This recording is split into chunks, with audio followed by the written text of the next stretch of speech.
Welcome to Blizzard Fire. We hope this video helps fire up your solution.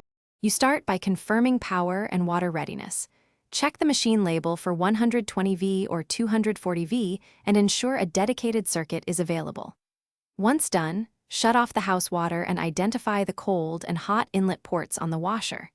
Make sure you have the correct hoses, plumber tape, an adjustable wrench, and a small level. This prevents leaks and imbalance. Now move the washer into place, keeping a 2-3-inch gap from walls so hoses and cords reach easily. You attach hoses next. Wrap faucet and machine threads with plumber tape to seal. Once taped, hand start the connections, then tighten about a quarter turn with the wrench. Over-tightening risks damage. Match hot to hot and cold to cold so the machine senses proper temperatures. Insert the drain hose into the standpipe or laundry tub and secure it with a clip or zip tie to prevent siphoning.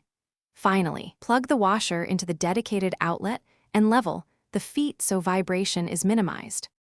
You finish by restoring water at low pressure and inspecting every connection for leaks. Catch drips with a towel to spot slow leaks.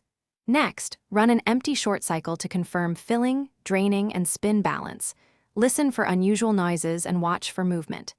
If the washer vibrates, re-level the feet and shift slightly away from the wall.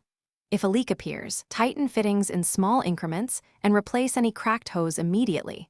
This one action prevents water damage and ensures safe operation.